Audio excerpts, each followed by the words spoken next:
यस्य स्वयं स्वभावाति प्रभावे कृत्स्नकर्मणः तस्मै संज्ञानरूपाय नमोस्तु परमात्मने।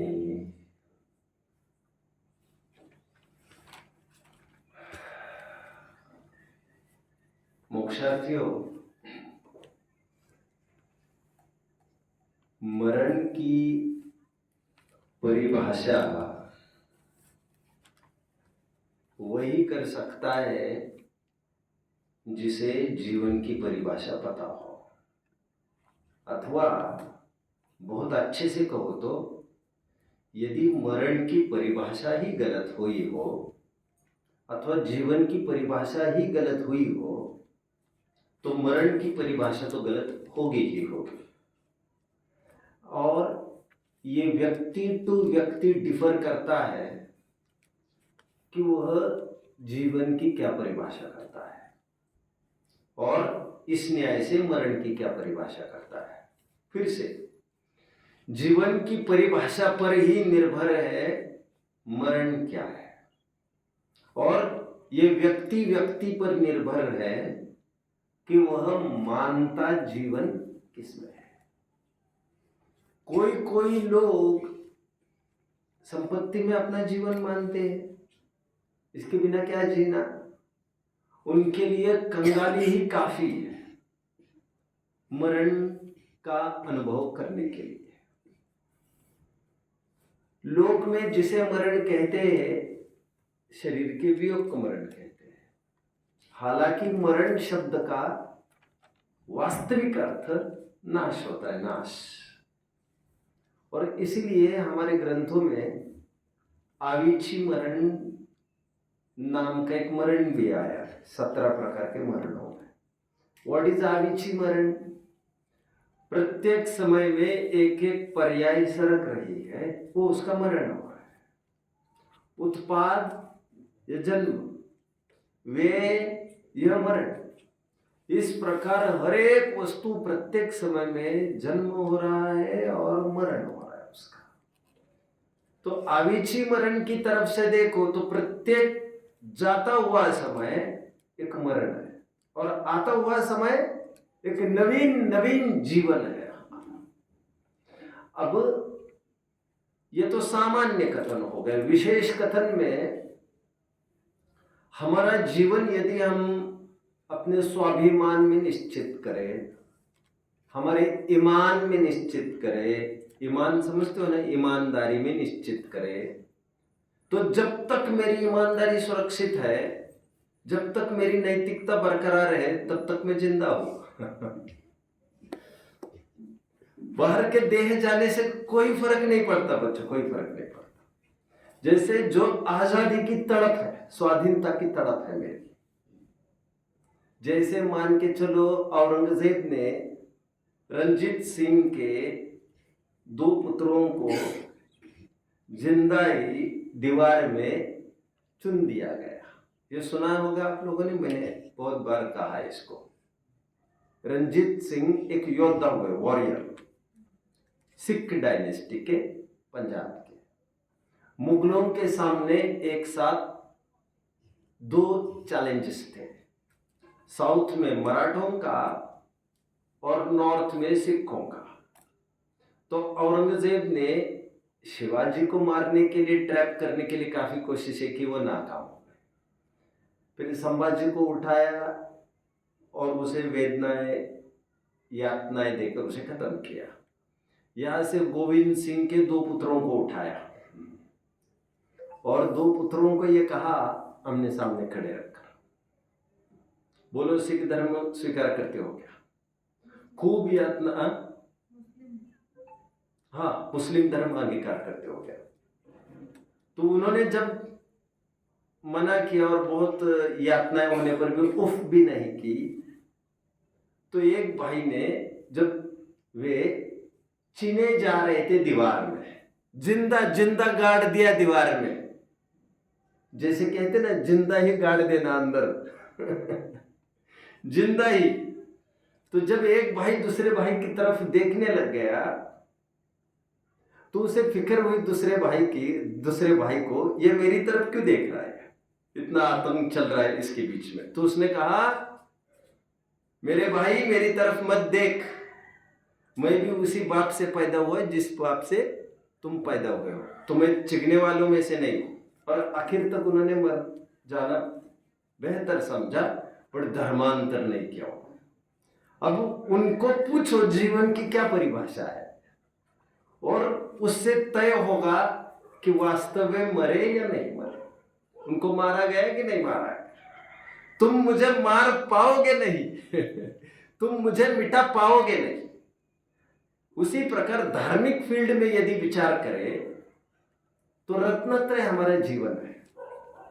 जैसे रोज कह रहा हूं मैं, संतोष हमारी अमानत है, समाधान मेरा धन है, आवे जब संतोष धन, सब धन धूरी समान। लोक में कहते ना, पति ही मर गया जिसका, उसे राज ऐश्वर्य में कितना सुकून मिलता होगा, उस नारी को सुकून मिलता होगा। अरे मेरा पति ही चला गया, मैं इसको चाटू, इसको क्या करूं, क्या मैं इसके साथ। अपना अस्तित्व जिसमें स्थापित किया है उसी में वो जीवन मानती है, और उसके जाने में उसका अपना मरण मानती है। उसी लाइंस पर हमारे कुंद आचार्य देव ने अष्टपाहुड़ ग्रंथ में यह कहा, रत्नत्रय से रहित जीव चलता फिरता शव है। क्या कहा मैंने? चलता फिरता शव मतलब डेड बॉडी, मरा हुआ ही है। वे जीवन किसको देख रहे हैं बच्चों? रत्नत्रय को जीवन देख रहे हैं।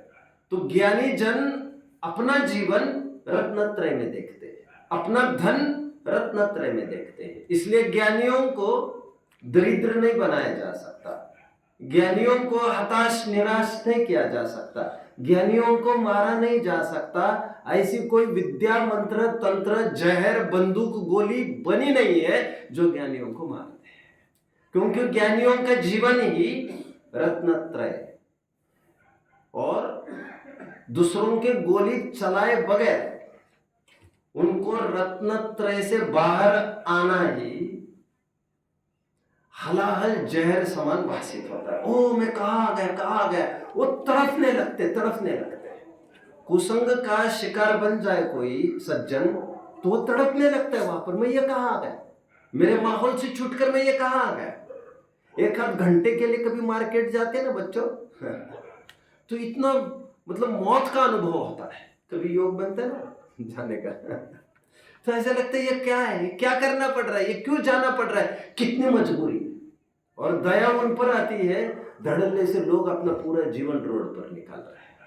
गनीमत है इनकी, गनीमत, कैसे जीवन इनका निकलता होगा, ये तो साक्षात मरण। एनीवे, मुझे कहना इतना ही था बच्चों, हम जीवन किस में देखते हैं उससे तय होता है हमारा मरण क्या है। ज्ञानी जन अपना जीवन लौकिक भाषा में कहो तो हमारे ईमान और नैतिकता सुरक्षित रहना ही हमारा जीवन है, नैतिकता से डिगना ही हमारा मरण है। लोग में कहते ना, वो तो उसी दिन मर गया था, रावण तो आज राम के हाथ मरा है। राम के मतलब लक्ष्मण के, रावण तो आज राम के हाथ मरा है, बट सचमुच तो वो उसी दिन मर गया था। किस दिन? जिस दिन उसका जमीर मर गया था, उसका अंतरात्मा जिस दिन उसकी मर गई थी, जिस दिन उसको अंदर से कुछ भी नहीं लगा कि पराई नारी को उठाना, फिर पर पुरुष पर, राम पर क्या बीतेगी ये सोचकर, क्योंकि उसकी पत्नी उसके लिए धन था। धन वो तो होता भी है, धन है तभी तो पति को धनी कहते हैं लोक में। कितने जन जानते हैं इस बात को धन में क्या दिक्कत है आपको, नारी को वैसे ही लक्ष्मी तो कहते ही है, उसमें इतनी टेंशन क्यों ले रहे हो। तो जो जिसका धन है हमने उसका हरण किया तो परेशान तो हो गए। तो मर तो तुम उस दिन गए जिस दिन तुमने दूसरों की तिजोरी में हाथ डाला। ये शरीर से मरण होना तो एक उसका फल है। बहुत सुंदर बात कही है साहित्यिकों ने। एक शब्द है शव और एक शब्द है शिव। शिव मतलब क्या होता है? मोक्ष, मोक्ष, कल्याण, कल्याण, आनंद की दशा, सुख की दशा। शव में क्या मिला तो शिव होता है बच्चों? E. Very good, very good. E stands for, not English E stands for, E मतलब होता है बच्चों लक्ष्मी का सूचक होता है। लक्ष्मी है, ऐसा है, ई शब्द लक्ष्मी का सूचक है। लक्ष्मी का तात्पर्य क्या बच्चों? हमारा धन क्या है? रत्न है, तभी तो उसे रत्न कहते हैं, रत्न। मुनिराज का एक शब्द क्या है? मुनिराज को क्या कहते हैं? पर्यायवाची शब्द तपोधन। मुनिराज के लिए क्या शब्द है? तपोधन मतलब तप ही है धन जिनका, उसे कहते तपोधन। बात यह है हम हमारा जीवन धन मानते किसमें है? बहुत सुंदर श्लोक चलेगा बच्चों आज, जो टोटली और प्योरली आध्यात्मिक है, जिसमें यह बताया गया है कि मेरा मृत्यु होता ही नहीं है तो मुझे भय किस बात का? भय उन्हें होता है जिनको मरना होता है। एक और कहावत आप लोगों ने सुनी होगी बच्चों, cowards die thousands of times, brave but once।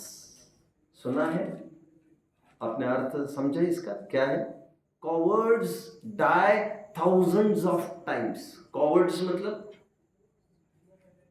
डरपोक, भयभीत लोग। भयभीत लोग हजारों बार मरते हैं। ब्रेव बट वंस, बड़े बहादुर लोग एक ही बार मरते हैं। हालांकि वे तो एक बार कह भी रहे, बट कहना क्या पड़ेगा हमारी लैंग्वेज से? बहादुर लोग मरते नहीं। और कहा भी जाता है इसीलिए एक दिन जी परंतु बट शेर बनकर जी। इसलिए आप देखिए, और भय न होने के लिए बहुत तगड़ी बॉडी चाहिए, बहुत बंदूकें चाहिए, ऐसे कुछ भी नहीं। गांधी जी को आपने देखा बच्चों? गांधी जी पर प्राण घातक 4-5 अटैक्स पहले हो चुके थे, ये आप जानते हो बच्चों? कुल 10 दिन पहले 20 जनवरी को बाहर में ब्लास्ट्स वगैरह हुए थे उन्हीं के कैंपस के बाहर। बहुत गश्तों भी हुई थी, बट गांधी जी ने कहा मुझे पुलिस की जरूरत नहीं, मुझे सिक्योरिटी की जरूरत है। गांधी जी को आहट तो थी इस बात के होने की। आप जानते हो जब बाहर प्रेयर होनी थी, अभी प्रेयर में जा रहे थे तभी नाथुराम गोडसे ने शूट किया था, इतना तो जानते हैं बच्चों? तो प्रेयर में जाने के पहले उसी दिन लेट हुआ था प्रेयर में जाने के लिए। प्रेयर में जाने के पहले गांधी जी अंदर किसके साथ बात कर रहे थे? सरदार वल्लभ भाई पटेल के साथ बात कर रहे थे, महत्वपूर्ण चर्चा। काठियावाड़ के 2 जन आए थे मिलने के लिए, तो मनुबेन ने ये कहा कि ये 2 लोग आए हैं मिलने के लिए तो वे टाइम मांग रहे। तो उन्होंने क्या कहा था, उनको याद आ रहा है? उन्होंने ये कहा था काठियावाड़ के लोगों को, मैं मिलूंगा, यदि मैं आज जिंदा रहूंगा तो मिलूंगा। उनको पता था, उनको पता नहीं था ऐसी कोई बात नहीं थी। और इवन 20 और एक बात कही थी मनुबेन को, उन्होंने मनुबेन को ये कहा था जिस दिन सेम डे सुबह सुबह कहा था। और एक बात कही, वे काठियावाड़ के 2 लोग निकल गए तो मनुबेन को उन्होंने कहा जिस दिन मुझे कोई शूट करेगा, मारेगा, और बावजूद इसके मेरे मुख से राम निकलेगा, यदि राम का नाम निकलता है तो तुम धड़ल्ले से मंच से चिल्लाकर कह सकती हो कि ये महात्मा थे। अन्यथा लोग भले ही मुझे महात्मा कहते होंगे, अभी परीक्षा की घड़ी मेरे सामने आई नहीं है। वैसे और एक बात बीच में बोलता, 20 जनवरी के दिन जब ये ब्लास्ट्स वगैरह होने लगे, उनको पता चल गया कि उनको मारने के लिए सब आए थे ये लोग। उनकी लिस्ट्स भी सामने आ गई कि कौन कौन टीम है, ये मारने में कौन कौन शामिल है, क्योंकि बहुत जन उसमें फुटीर हो गए, वो पता चल गया कि ये नाम लीक हो गई, ये कौन कौन मारना चाहते। तो उन्होंने ये कहा था लोगों को अभी वो स्पीच भी है बच्चों, आपको सुनना हो तो वो वर्डिंग्स भी मैं सुना सकूंगा आपको। अब थोड़ा टाइम यदि होगा आपको कभी तो आधा घंटे का मैं एक डॉक्यूमेंट्री दिखाऊंगा आपको। तो बस बहुत अच्छा, you will enjoy really. Life में आपको बहुत सीखने के लिए मिलेगा। मैं फिल्में दिखाने के तो पक्ष में नहीं हूँ बिल्कुल, लेकिन नॉलेज गेनिंग जितना भी आपकी उम्र में बहुत जरूरी है, जिन डॉक्यूमेंट्रीज की मैं बात कर रहा हूँ आपके स्कूली जीवन के लिए, आपके माइंड के डेवलपमेंट के लिए। तो गांधी जी उस दिन ये कह रहे हैं, बैठो बैठो, भगदड़ मचने लगे सब, और मारने तो उनको आए, और वे टस से मच नहीं, एक भी सिक्योरिटी नहीं पास में, एक भी पुलिस नहीं, आदमी तो ढंग से चल सकता नहीं। दोनों जनों को लिया है वो केवल चलने के लिए, कोई पहलवानों को नहीं लिया है। पर्सनल सिक्योरिटी ऑफिसर्स नहीं है वे तो महिलाएं हैं दो, वो भी चल सके इसलिए। लाठी से चलने वाला आदमी जो 80 प्लस हो, जितने भी उम्र हो उसकी, इतनी बुढ़ापे में इतना हदबल हुआ है, उसको वैसे तो बंदूक की कोई जरूरत नहीं थी खास, बट फिर भी अब 20 जनवरी को ये कह रहे हुए बच्चों, घबराओ मत बोले आप, दूसरों को कह रहे। हम इतनी छोटी मोटी बातों में यदि घबराने लग जाएंगे बोले, तो जब सत्यता सामने आएगी कभी, वास्तविक रूप से हमारे ऊपर अटैक होगा कभी, तो हम उसे कैसे फेस कर सकेंगे? ये तो कुछ हुआ भी नहीं है अभी बोले, इसकी ताकत हमें जनरेट करना चाहिए। मुझे आज भी याद आता है, इसे मैं थोड़ा मिस कर रहा हूँ बच्चों। अमेरिकन एक प्रेसिडेंट हुए, मैं कौन से टर्म्स को खोल रहा हूँ? न मे मृत्यु कुतः भेति, क्या मेरी जब मृत्यु ही नहीं होती है तो भय किस बात का? फ्रीडम की क्या परिभाषा की थी जिनेंद्र जी? फ्रीडम की क्या परिभाषा की थी आपने? मैंने उस दिन आपको बड़े प्रवचन में काफी कुछ बोला, आपको कैसा लग रहा था तब?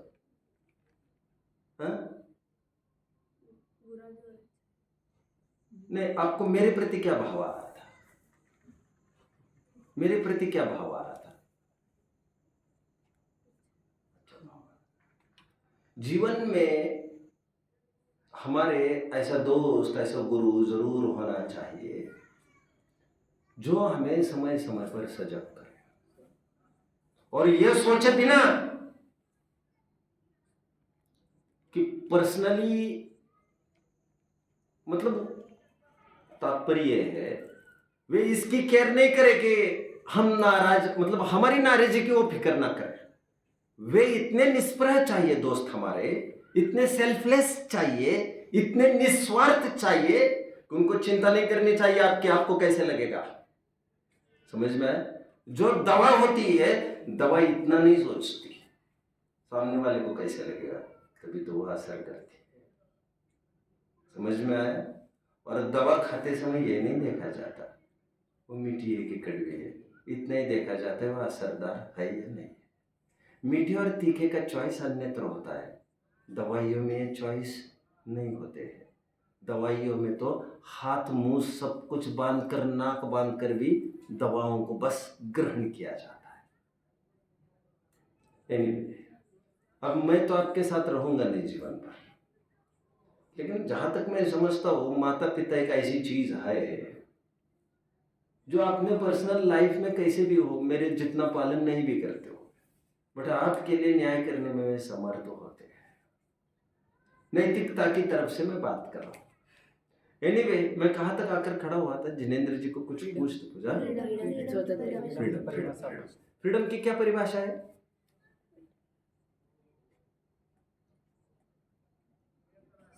वैसे डेमोक्रेसी की परिभाषा पूछी थी, क्या थी? डेमोक्रेसी की क्या परिभाषा है?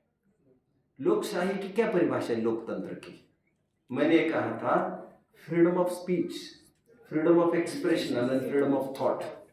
एक अमेरिकन प्रेसिडेंट हुए हैं, उन्होंने 4 फ्रीडम कहे बच्चों, freedom of speech, freedom of expression, freedom of thought and freedom from fear. मैं नाम बोल रहा हूं अभी इस प्रेसिडेंट का, जो काफी पहले हुए ये प्रेसिडेंट। भय से मुक्त होना जरूरी है। हमारे 4 दान में एक अभय दान है, और घबराहट तभी होती है जब हम चूके रहते हैं। और जैसा मैंने कहा, बड़ों के सामने तो डरना जरूर चाहिए, जिस दिन बड़ों के प्रति डर खत्म हो जाएगा, उस दिन आपको पाप में प्रवृत्त होने में भी ना कोई रोक सकेगा, ना भी डर लगेगा। इसलिए बड़ों को डरना तो चाहिए, इस पक्ष का तो मैं हूं ही। एनीवे, कमिंग बैक, और भय में तो काफी अंतर होता है। एक भय वो है जो हमें सुधार की ओर ले जाए, और एक भय वो है, एक तानाशाही की घुटन होती है उसमें।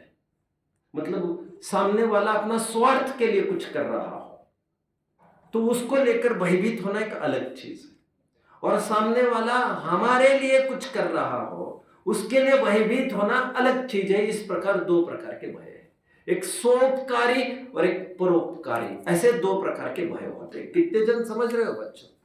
एनीवे, और एक लाइन आप लोगों ने सुनी होगी रामचरितमानस की, बोलो। भय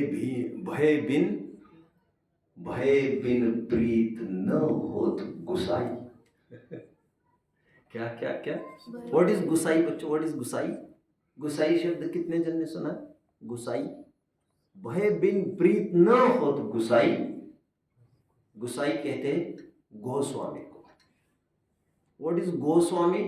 तुलसीदास का पूरा नाम गोस्वामी तुलसीदास था, तो गोस्वामी को ही शॉर्ट में कहते गुसाई, गुसाई। और साई, साई भगवान का भी एक, साई और स्वामी एक अर्थवाची है। कितने जन मुझे फॉलो कर रहे हैं बच्चों? गुड गुड गुड, शाबाश। हम पढ़ लेते इसे। इसलिए आपको बच्चों भय तो कभी नहीं लगना चाहिए किसी भी बात का। धन्य है वे जो सोते समय दरवाजा भी बंद नहीं करते। मैं अपने पूरे दरवाजे खोल देता हूं। वैसे दिन भर भले ही मेरे दरवाजे बंद हो, लेकिन रात में सोते समय मैं पूरे दरवाजे खोल देता हूं। धन्य है वे जीव जो ये कर सकते हैं। वो अटैक करेगा, ये करेगा।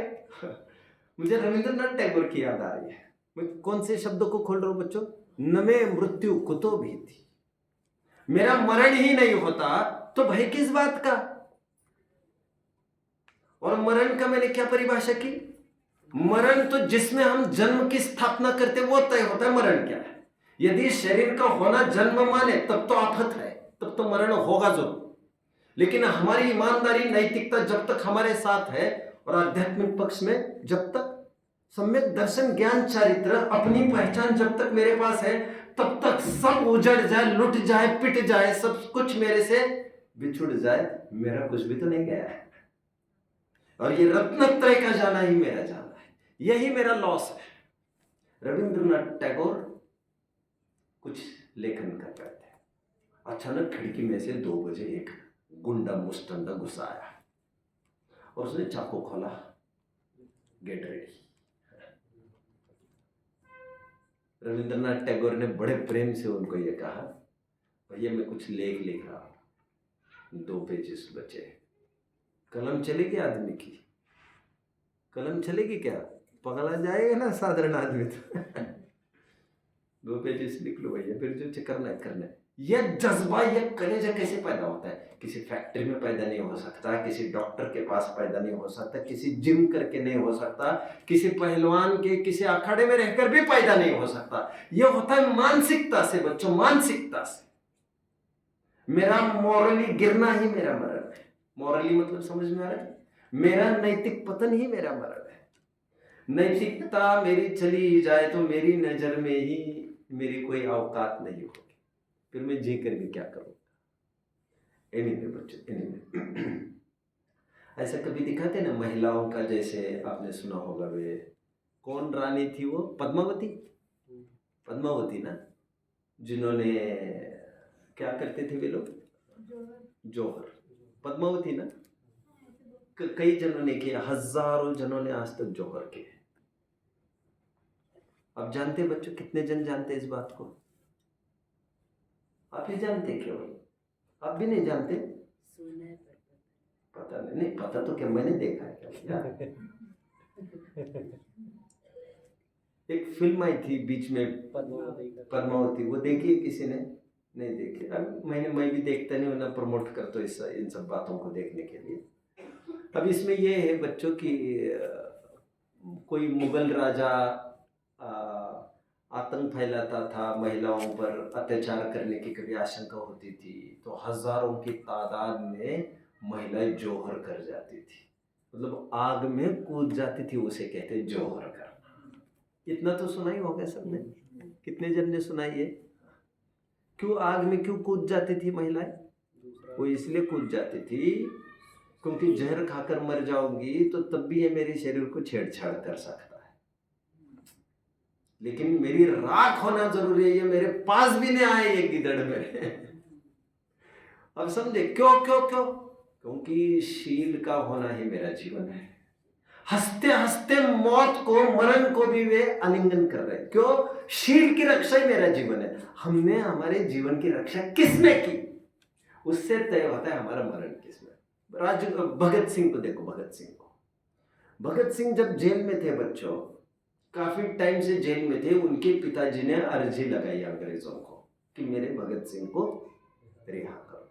और भगत सिंह को पता चल गया, भगत सिंह तमतमा गया, अपने अपील कैसे डाली, रहम की भीख कैसे मांगी, मैं तो अपील करता हूं। अब देख लेना चाहिए इतिहास को, मुझे तो फांसी की नहीं, मुझे तो शूट करके खत्म किया जाए तुरंत फौरन, लेकिन मैं भीख नहीं मांग सकता, रहम नहीं कर सकता, मैंने कोई गलती नहीं की। अभी ये तो थोड़ा हिंसा के पोषण में बात चली जाती है, हम तो उन बातों को मानते नहीं है बच्चों, क्योंकि ये बम की पटका पटकी किसे हम कैसे मान सकते। खैर, निर्भय होने के भी सबके अपने अपने एंगल्स है, बट यहां पर निर्भय होना है रत्नत्रय के आधार से। मैं जानने देखने वाली वस्तु हो, ऐसे अनुभूति पूर्वक मरण का अनुभव होता ही नहीं है, और उसके फल स्वरूप किसी भी प्रकार का भय कभी भी नहीं सताता है, न भूत का, न प्रेत का, न ही लोक, न परलोक आदि कोई समस्या नहीं होती। एक बार हम छंद को, श्लोक को पढ़ लेते बच्चों, बड़ा प्यारा श्लोक है। न मे मृत्यु कुतो भीतिर्न मे व्याधि कुतो व्यथा, न हम बालो न वृद्धो हम न युवैतानि पुद्गले। पढ़िए फिर से।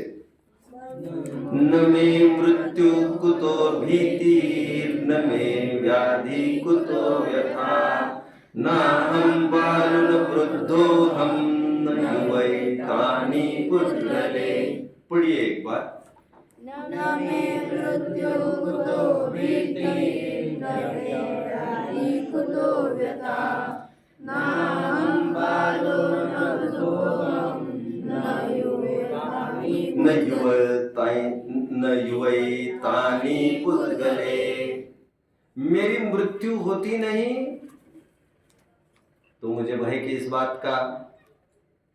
जब मुझे कुछ व्याधि होती ही नहीं है तो मुझे व्यथा किस बात की हो? मैं ना ही कभी बालक होता हूं, न युवा होता हूं, और ना ही कभी वृद्ध होता हूं। यह सब अवस्थाएं पुद्गल की है। शुद्ध स्वरूप यहां पर बताया जा रहा है बच्चों। अनादिकाल से जीवों को परिचित पर्यायाश्रित जीवन है। सुबह उठते ही हम दर्पण में वही चेहरा देखते हैं। घर से बाहर निकलना है तो एक बार भी क्यों न हो, हम दर्पण में अपना रूप समझकर फिर उसी को देखते रहते हैं। और लोग भी यही कहकर डाइवर्ट करते रहते, बहुत दुबले हो गए, बहुत काले हो गए, बहुत पीले हो गए, बहुत ऐसा करो, बहुत वैसा करो, बहुत वैसा करो। जो आसपास की संगति वो भी हमारा परिचय किस प्रकार से पुष्ट करती है? पर्यायाश्रित, शरीराश्रित। और यहाँ पर वास्तविक स्वरूप बताया जा रहा है। 40-50 साल की तुम्हारी आइडेंटिटी को नहीं बताया जा रहा है। इसका इक्वेशन क्या होगा बच्चों, जल्दी बताइए, इक्वेशन क्या होगा? बोलिए। जन्म इज नॉट इक्वल टू मृत्यु। बोलो क्या बनेगा? मेरा यहां पर ये लिखा है, जी में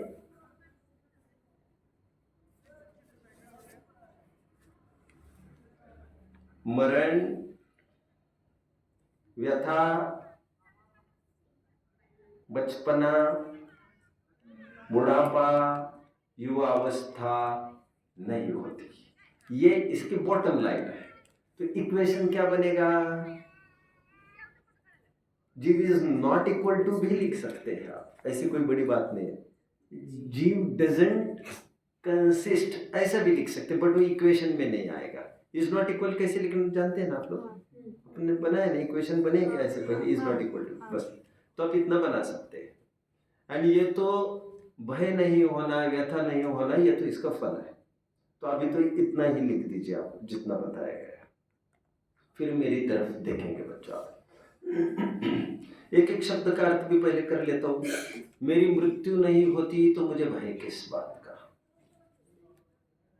मुझे कोई व्याधि नहीं होती तो व्यथा किस बात की? व्याधि मतलब बच्चों, व्याधि मतलब रोग, शारीरिक पीड़ा, उसे कहते व्याधि। आदि व्याधि का नाम है। और मूल समस्या हमारी व्याधि नहीं है। देखो अब मजे की बात बताता हूं मैं बच्चों आपको। नरक में क्या दुख है? नरक में क्या दुख है? छेदन भेदन। मुझे यही सुनना था। अब जानते हो नरक के नारकियों का शरीर पारे जैसा बिखरता है और फिर जुड़ जाता है।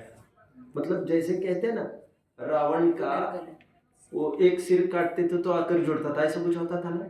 ऐसा ही था ना बच्चों? पक्का? ठीक है ठीक है। अभी ये माना जाता है नरक की यह हालत है जैसे 33 सागर की आयु वाला 7वीं पृथ्वी का नारकी। उसे सामने वाले आते हथियार लेकर और उसको टुकड़े टुकड़े करते हैं और वो फिर जुड़ जाता है पारे की बांधते और फिर खड़ा हो जाता है, फिर जुड़ जाता है, फिर तोड़ा जाता है। ऐसा जोड़ तोड़ निरंतर चल रही 33 सागर तक उसकी। मेरा ये प्रश्न है आपको, उसके हाथ पैर में ना हड्डी है, ना खून है, ना फ्रैक्चर होता है, और इसीलिए ना दर्द भी होता है। उसमें दर्द नहीं है बिल्कुल शरीर के टुकड़ों में, क्योंकि वह औदरिक शरीर नहीं है आपका और मेरे जैसा कि कहीं हो जाए तो टेंगुड़ वगैरह या नर, ऐसा कहीं होता है। कहीं फूल जाएगा ऐसा नहीं होता, फ्रैक्चर हो जाएगा ऐसा नहीं होता, खून जम जाएगा ऐसा कुछ भी नहीं होता, क्योंकि वह है वैकृक शरीर। और थोड़ी देर के लिए मान के चलिए उसमें हड्डी वगैरह तो कुछ होती ही नहीं है, सप्त धातुएं कुछ होती ही नहीं है उसमें। जब हड्डी नहीं होगी उसमें, जब टूट फूट होगी ही नहीं वैसे, तो वैसा टूटना क्या काम का जो आकर तुरंत फिर जुड़ जाता है पारे की भांति। पारा कितने जन ने देखा है? लेबोरेटरी में देखते होंगे आप पारा, आपने देखा, बाकी जनों ने नहीं देखा। अकेले ने देखा है क्या आपने? फिर घर पर देखा है? आपके स्कूल में नहीं दिखाया अभी तक आपको पारा किसी ने? मरक्यूरी आपको दिखाया है, इन लोगों को मरक्यूरी नहीं दिखाया। कहाँ दिखाया? यहाँ के कहीं और, तो इन बाकी के बच्चों को नहीं दिखाया गया।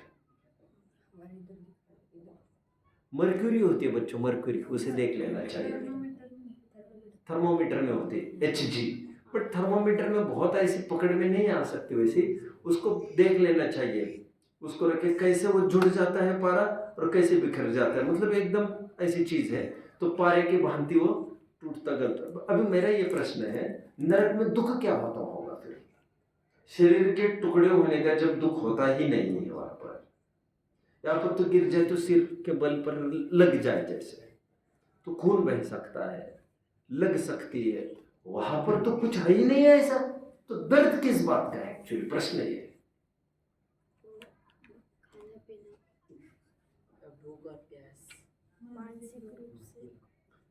भूख प्यास आदि संबंधी की वेदना की मैं बात ही नहीं कर रहा हूँ, लेकिन शरीर के जुड़ने टूटने की जो प्रॉब्लम है, प्रॉब्लम मूल में शारीरिक समस्या की नहीं है। वहां पर तुमने मुझे मारा, और वस्तुतः यहां पर भी जीव दुखी है। वो शरीर, यह शरीर मैं हूं और ये मुझे दुखी कर रहा है। मान्यता से ही जीव दुखी होता है, कहीं फ्रैक्चर वैक्चर होने से नहीं होता है। इसका सर्वोत्तम प्रमाण यही है कि नरक में ऐसा कुछ भी नहीं होता और फिर भी महादुखी होते हैं, कोई टूट फूट नहीं होती वहां पर। 10 क्या और 20 क्या मंजिलों से गिरे तब भी ऐसा आपको दिखाया जाता है, वहां पर योजनों तक ऊपर से नीचे उछलते रहते हैं, वहां पर कांटे जैसी भूमि रहती है, उछलते। अरे बाबा, पारे जैसा शरीर होता है, क्यों डर रहे हो इतना? कोई तलवार बनता है, कोई बर्छी बनता है, अरे क्यों डरते हो? पारे जैसा शरीर है। इसका मतलब दुख शरीर के टुकड़े टुकड़े होने का नहीं है, इसने मेरे टुकड़े टुकड़े किए और शरीर में एकत्व की स्थापना, दैट्स इट। इतनी सी दिक्कत है। न मे मृत्यु कुतो भीति, न मे व्याधि कुतो व्यथा। मेरे में कुछ व्याधि ही नहीं होती, शारीरिक रोग ही नहीं होते मेरे में शारीरिक रोग कैसे नहीं होते? क्योंकि मेरे में जब शरीर ही नहीं है तो पुद्गल में जो कुछ हो रहा है वो हो रहा है। बच्चों, दुख होता है वो टोटली एकत्व का होता है, एकत्व। जैसी पीड़ा इस शरीर को हो जाए वैसी ही पीड़ा मुनिराज के शरीर को हो जाए। यदि शरीर की पीड़ा के कारण दुख होता तो मुनिराज भी दुखी होते ना। बट मुनिराजों के मोह अत्यंत कम होने से उनको उपसर्ग संबंधी वैसा दुख नहीं होता। इसका मतलब दुख का सीधा संबंध बाहर की प्रतिकूलताओं से नहीं है, मोह से है। न मे व्याधि कुतो व्यथा, न हम बाल न वृद्धो हम न युवैतानि पुद्गले। इसलिए बच्चों, और जो ये मानता है कि मेरा जन्म हुआ, मेरा बर्थडे है आज, उसे जिसे जन्म पाने की भावना है और उसको भुनाना चाहता है। किस प्रकार भुनाना चाह रहा है? वो बार बार रिवाइज कराना चाहता है। मुझे तो तुमने विश ही नहीं किया आज।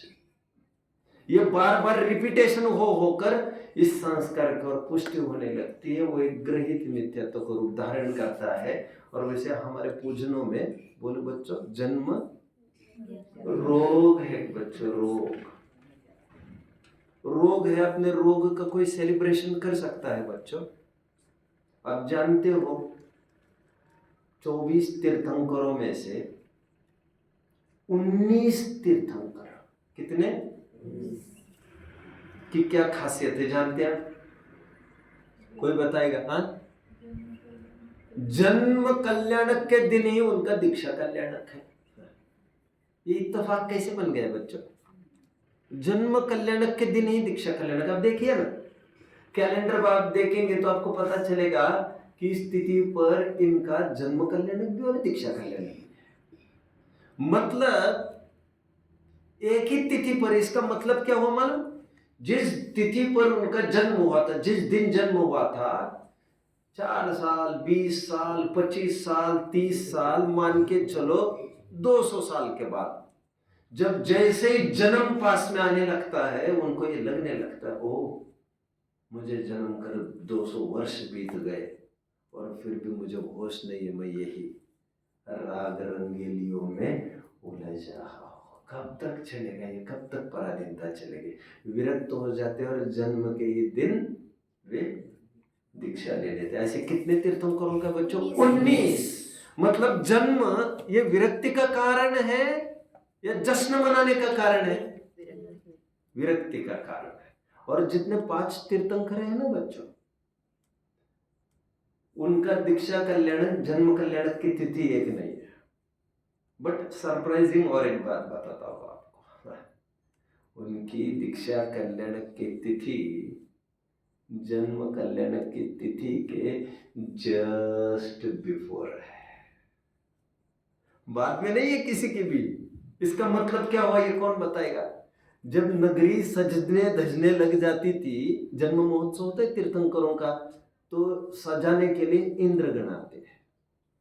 तो यह सब सजावट देख कर उनको लगता है मैं इतने साल को होने वाला हूं और इतने काल का बिना संयम के मेरा टाइम निकल रहा है। ये मेरी हार है या मेरी जीत है? संसार का बढ़ना अरे नरदेह की यह हार है। और वे दीक्षा ले लेते थे पटक। अच्छा आप मुझे बताओ बच्चों, घर में कोई मरता है तो क्या पाला जाता है? पातक पाला जाता है बच्चों, पातक। उसे सूतक कहते होंगे आप लोग, लेकिन कहना चाहिए पातक कहना चाहिए, पातक। और कोई जन्मता है तो क्या पाला जाता है?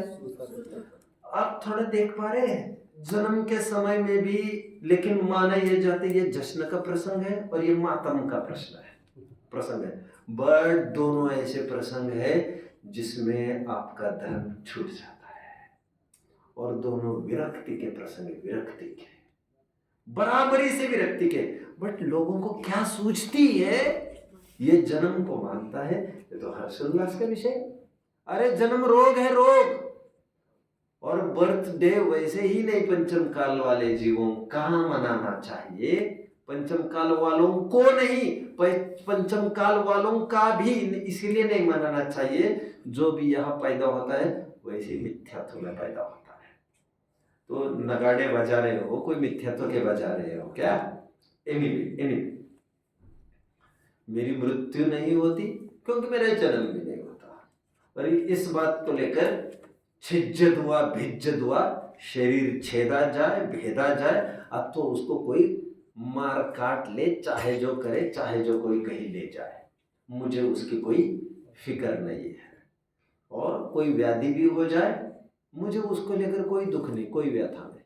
वही सनत कुमार चक्रवर्ती का उदाहरण, रोग हुआ था लेकिन उनको रोग मिटाने का कोई फिक्र नहीं थी उनको। और मैं बूढ़ा हो गया हूँ, अब मेरा क्या होगा? अरे तुम बूढ़े नहीं हो गए हो भैया शरीर मुड़ गया होगा उस तरफ, तुम तो जीव हो, जीव। और बचपन चला गया, कहा मेरी जवानी थी, कितना अच्छा था, और अभी तो मेरी जवानी है, अभी तो मुझे भोगों में रमना चाहिए, अभी तो मेरा बचपन चल रहा है, मैं कहा अभी धर्म में लगो। अरे तुम जीव हो, और आप जानते हो 8 वर्ष कुछ काल के बाद हमारे यहाँ जैन दर्शन में, बोलिए बच्चों, केवल ज्ञान की भी प्राप्ति हो जाती है। कुंद आचार्य तो 11वें साल में दीक्षित हो ही गए थे, बट हमारे यहाँ नंगा आदि कितने, सोनागिर से 5.5 करोड़, आई थिंक 5.5 करोड़, नंगा आदि 5.5 करोड़ मुनिराज निर्वाण को प्राप्त हुए। कहाँ से? सोनागिर से। सोनागिर का और एक नाम बच्चों श्रवणगिरी, मूल नाम श्रवणगिरी, और उससे बना सोनागिर। श्रवणगिरी क्यों कहते हैं? मुनियों से भरा रहता। तो कितने मुनिराज निर्वाण को प्राप्त हुए? 5.5 करोड़। नाम नंगा आदि, लेकिन नंगा नाम नहीं थे बच्चों वे तो क्वालिटीज थी, क्वालिटीज।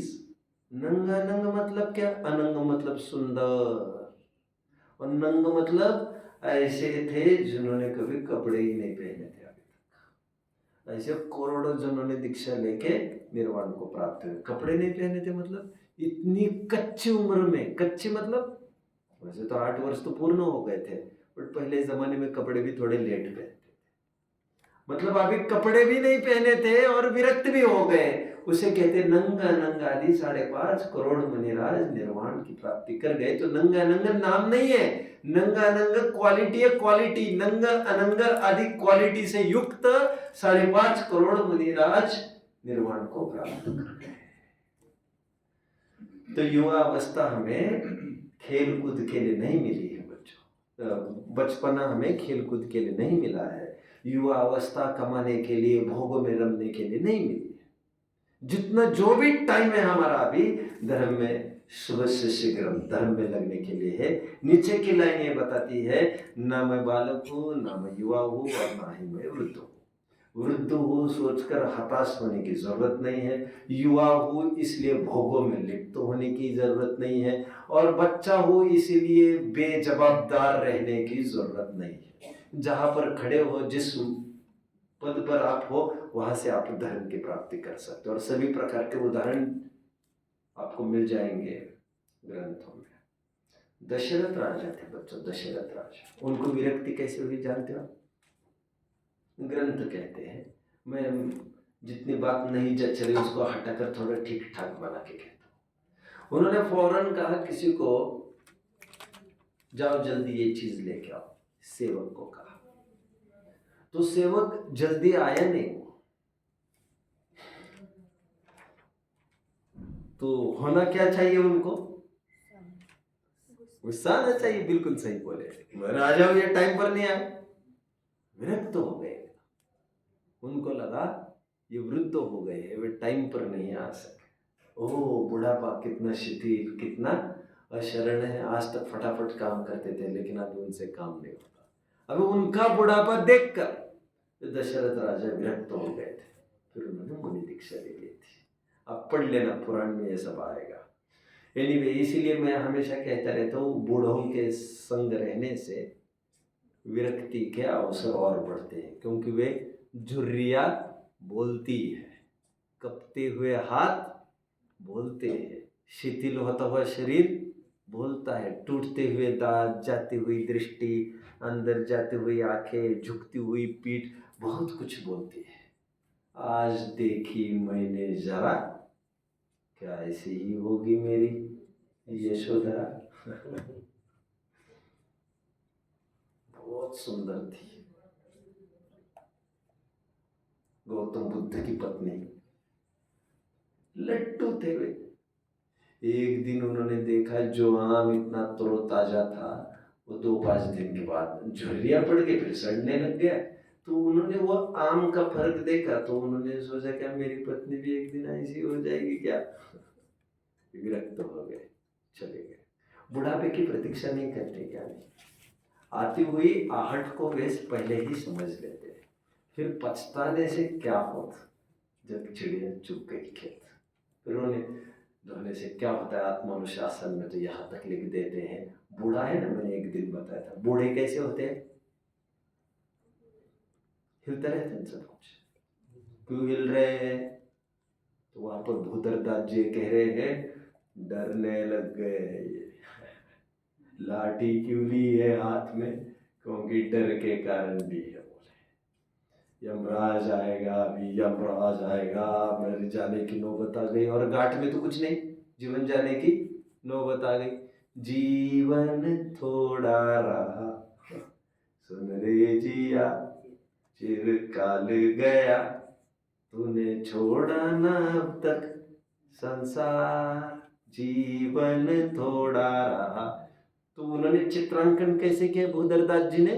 बूढ़े का इसीलिए ऐसा चित्रांकन किया उन्होंने कि ये लाठी इसीलिए ली है, ये डरने लग गए, हाथ पैर मानो कपने लग गए, क्योंकि इतने पाप किए, पाप का घड़ा बेटा भर गया। अभी टाइम आने वाला है, चेकआउट टाइम तुम्हारा। तो ये सब चलता रहता है। बट जो निरंतर दक्ष है, धर्म बुद्धि वाला है, लाखों वर्षों तक जीव या मृत्यु आज ही आ जाए, उनको जन्म मरण तो कोई बात नहीं होती है। अर्थ तो आपको समझ में आ गया होगा। एक बार श्लोक पढ़ लेते, फिर मैं छोटी सी बात कहूँगा, बस करेंगे। पढ़ लीजिए बच्चों। न मे मृत्यु कुतो भीति, न मे व्याधि कुतो व्यथा, न अहं बालो न वृद्धोऽहं, यौवनानि कुतरे। देखो, आपको जो चीज दी जाती है, आप उसका कैसे प्रयोग करते हो, उसे कहते जीवन। Again again again. जैसे एग्जाम के टाइम में आपको आंसर शीट दी गई, और आंसर शीट ली जरूर जाएगी। ऐसा तो नहीं होगा कि आंसर शीट ली ही नहीं जाएगी। फिर आपका एसेस कैसे करेंगे? आपको आपके परीक्षण का वह क्राइटेरिया है आंसर शीट। आपने आंसर शीट पर क्या किया है, उससे आपका 3 घंटे का तो समझ में आएगा ही, और साथ में आपके साल भर का पूरा स्टडी हम कर लेंगे कि तुमने कितनी स्टडी की थी। वो आपकी उत्तर पत्रिका आपके साल भर का पूरा रिकॉर्ड बोलती है। यदि इंजीनियरिंग की उत्तर पत्रिका हो यदि, तो वह आपके 16 साल का रिकॉर्ड बोलती है। कितने जन समझने में? 16 साल समझ में है ना? 12वीं + 4 जितना भी टाइम देता हो। ये जीवन ऐसे एक घटनाक्रम है बच्चों, जिसमें एक चीज आपको सौंप दी जाती है। ऐसा नहीं है कि ये चीज ही हम हमारे पास रख लेंगे, ऐसे कोई व्यवस्था नहीं है यहाँ पर। उस चीज को तुम क्या करते हो, उस चीज का तुम किस प्रकार किस काम में लेते हो, क्या काम में लेते हो, कितना फायदा उठाते हो उसका, उससे जीवन के मार्क्स आपको मिलते हैं। जैसे ये शरीर हमको मिला तो ये चीज हम आपको देंगे 50 साल के लिए, फिर लेके जाएंगे 50 साल के बाद। 50 साल में आपने इससे क्या क्या कराया, वो होगा आपका पूरा हिसाब जीवन भर का। आपने इसको भोग में रमाया या योग में इसे अपना साथी बनाया, आपने किया क्या, काम में कैसे लिया। चलिए एक मुहावरा है बच्चों, काम में आना, जानते हो आप लोग? जैसे 10 योद्धा लड़ते रहे, 4 जन काम आ गए। काम आ गए मतलब, काम आ गए मतलब बच्चों शहीद हो गए। ये मुहावरे आप लोगों ने नहीं पढ़े? काम आना मतलब शहीद होना, आप लोगों ने भी नहीं पढ़े इसे? अरे 10वीं तक तो हमने पढ़े थे ये सब बातें, आपने नहीं पढ़े? अरे अरे क्या बात कर रहे हैं आप। काम आना मतलब शहीद होना। लोक में लड़ाई में लड़ते लड़ते कोई मर जाता है तो उस सैनिक को कहते हैं बेचारे काम आ गए। काम आ गए मतलब मर गए। अभी काम आ गए किनको कहते हैं? जो लड़ते लड़ते मरते हैं उनको कहते हैं काम आ गए। मतलब उन्होंने शरीर को काम में लिया। जो लड़ते लड़ते नहीं मरते हैं उन्हें ये नहीं कहते वे काम आ गए। काम आना किसे कहते हैं? जिन्होंने शरीर का प्रयोग उस पराक्रम के लिए किया है, आजादी की जंग जीतने के लिए पराक्रम किया है उन्होंने, उसको कहते हैं ये सार्थक हो गया शरीर उनका। ठीक उसी प्रकार इस लोकोत्तर मार्ग में, आध्यात्मिक मार्ग में शरीर से काम लेना सीखो। काम लेना, काम आना कब कहेंगे शरीर को बच्चों? ये भोगों में लगता रहेगा तो इसका मतलब तो शरीर ने जीव को भी डाइवर्ट करके उस तरफ ले लिया। और योग में जीव लगेगा तो माना यह जाएगा जीव तो उसमें लगी गया है, शरीर को भी वहां पर खींच लिया। अभी बात यह है शरीर जीव को अपनी तरफ बाहर की तरफ खींच ले या जीव शरीर को अपनी तरफ अंदर की तरफ खींच ले। कितने जन समझ रहे हैं? शरीर का काम आना कब माना जाएगा आध्यात्मिक टर्म्स में? रत्नत्रय में यदि वो साधक बने, अणुव्रत, महाव्रत आदि, संलेखना, समाधि आदि आदि में वो साथी संगति बने तो कहा जाएगा ये काम आ गए। और भोगों में वही शरीर लगेगा तो काम आए नहीं कहा जाएगा। जीवन और मरण तो कहने की एक प्रक्रिया है, बात बाकी आपको एक चीज दी जाती है, आप उससे उस आंसर शीट पर क्या फिल करते हो उससे आपका रिकॉर्ड ट्रैक किया जाता है कि आपने साल भर किया क्या था। कुछ लोग आंसर शीट ब्लैंक ही दे देते हैं, कुछ वैसे के वैसे स्क्रिबल करते हैं, और तीसरे वे लोग होते हैं आंसर शीट तो अच्छी लिखते हैं लेकिन किसी की नकल की हुई होती है। 3 प्रकार के लोग। कौन कौन से? एक तो खाली आंसर शीट देते हैं, यहाँ वहाँ देखने में अपना टाइम निकाल देते हैं, जस्ट स्क्रिबलिंग समथिंग, कभी कुछ लिख दिया, कभी कुछ लोग थोड़े ताक में रहते हैं, डांस करते रहते हैं, और उनको एग्जामिनर जो आया है वो उनको यमराज जैसा दिखता है, ये जाना बाबा यहाँ पर काय ऐसा भी लगता है। कुछ लोग थोड़ा बहुत कुछ लिख लेते हैं, यहाँ देखदा करो, कुछ लोग होते लिखते तो ठीक ठाक है बट नकल करके लिखते हैं। आध्यात्मिक रूप में क्या लेंगे? कुछ आंसर शीट एकदम ब्लैंक रख देते, भोगों में लगा देते। किन्हीं के अकाउंट में कुछ तो आ जाता है, दिन में 2 घंटा 3 घंटा कभी कुछ कर लेते थे, बट बस कर लेते थे। उसमें कोई विरक्ति की भावना नहीं थी, उसमें या तो था कोई पक्ष, या तो था कोई आग्रह, या तो जैसे व्यसन किसी को फिल्मी गाने का लगने लग जाए वैसे था, उसका आशय कुछ समझते नहीं थे, विषयों से निवृत्त होने की कोई भावना उसमें नहीं थी। कल जहाँ तक था आज भी वही स्वयं का खड़ा पाते, कोई प्रोग्रेस की तरफ नहीं बढ़ते। हम कुछ कुछ करते तो है, बट देखम देखी सभी जन पूजन कर रहे तो वहाँ पर शरीक होते, सभी स्वाध्याय जाते तो यहाँ शरीक होते हैं, ध्यान शिविर लगते हैं। शिविर जैसे कल कहा था, अभी भीड़ के नाम पर ध्यान के भी शिविर लोग लगाने लगे, तो जहाँ भीड़ होगी वहाँ बस केवल लोग करते इसलिए करने लगते।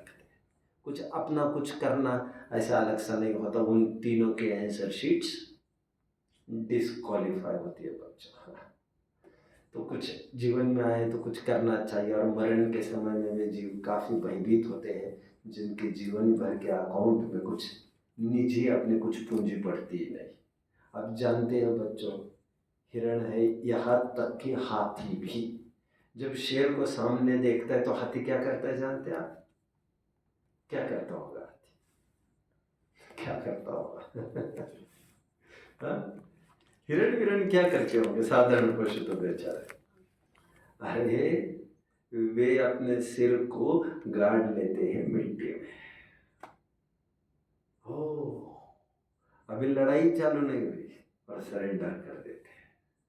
कितने जन फॉलो कर रहे हैं? अरे मैं तो गया। उसी प्रकार कई लोग मरण को सामने देखकर जीवन तो अच्छे से निकल जाता है बच्चों, हंसते खेलते, कोई भी चार लोग यहाँ मिल जाते हैं, हंसी खेल। लेकिन बुढ़ापा ऐसी चीज है बच्चों, और यदि जर्जरित रोग सताने लग जाए और बेड रिडन हो जाए, 10-20 साल अच्छे से तुम बेड पर ही टिक जाओ लूले लगड़े बनकर, तब तो फिर डिप्रेशन में ही मर जाओ। क्योंकि वहां पर कौन आएगा तुम्हें रोज मिलने के लिए? वे लोग आते तुम उनका टाइम पास करने के लिए, और तुमने भी अपना टाइम फूक दिया, पूरा बेकार कर दिया। आया हुआ समय निकल गया, तुम्हारे हाथ में कुछ नहीं बचा, और ये बुढ़ापे का समय कटते नहीं कटता, अकेला। और घर वाले भी कोई आगे के कमरा थोड़ी देते उनको, कहाँ का कमरा देते होंगे? पीछे का, जो यूजलेस। और उन्हीं के बूढ़ों के कमरे में जाकर देखो तो सब कूड़ा करकट जैसे सब एक जगह, सब फाइल्स खड़ी की है एक जगह, सब स्क्रैप की बाल्टियाँ, टूटे फूटे कपड़े, ऐसे में उनको वहाँ पर कर देते जिससे कोई रूम एंगेज ना हो। फिर केवल खान पान पूर्ता वहाँ पर राउंड लगाते हैं, क्या खाना है क्या पीना है, क्या खाना है पीना है, क्योंकि तुमने लायकात ही तुम्हारी इतनी बना दी है कि खान पान पूर्ता ही तुम्हारा जीवन रहा है, कोई धर्मचर्या तुम्हारी रही नहीं। और ये तो तिर्यंश भी सब कर लेते हैं बच्चे। इसलिए मानो पर एक ही प्राप्ति की है, तुम्हें जन्मने मरने वाला नहीं हो, ऐसी भावना से अजरामर तत्व हो। तो आज लाया भी था, अभी टाइम ऑफ होने लग गया। कल कबीर के कुछ छंद पढ़ के दिखा सकूंगा मैं प्रारंभ में, जिसमें वो भावना बातें हैं, मरने के पहले जो मरता है वही सच्चा वीर है। क्या कहा? मरने के पहले मरना मतलब शरीर के जाने के पहले ही मन पंछी जिसका मर जाता है, जो डिटैच हो जाता है विषयों से, संयोगों से जो अलिप्त हो जाता है, जो पहले ही मर जाता है, जिसके कहते हैं ना भावनाएं मर जाना। भावनाएं मर जाना मतलब विरक्त हो जाना।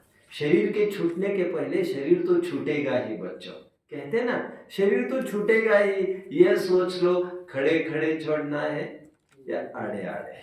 घर तो छोड़ना पड़ेगा, खड़े खड़े छोड़ोगे या आड़े आड़े छोड़ोगे, शरीर तो छूटेगा बच्चों। विरक्ति पूर्वक छोड़ना है, वो तुम्हें छोड़ दे ये चाहिए कि तुम उसको छोड़ दो ये चाहिए। शरीर तुम्हें छोड़ दे इसके पूर्व तुम ही उसको छोड़ दो। मैं आत्महत्या की बात नहीं कर रहा हूं, मैं कायोत्सर्ग की संकल्पना कर रहा हूं। कायोत्सर्ग में बताया था ना, काय के प्रति ममत्व का त्याग। ओम नमः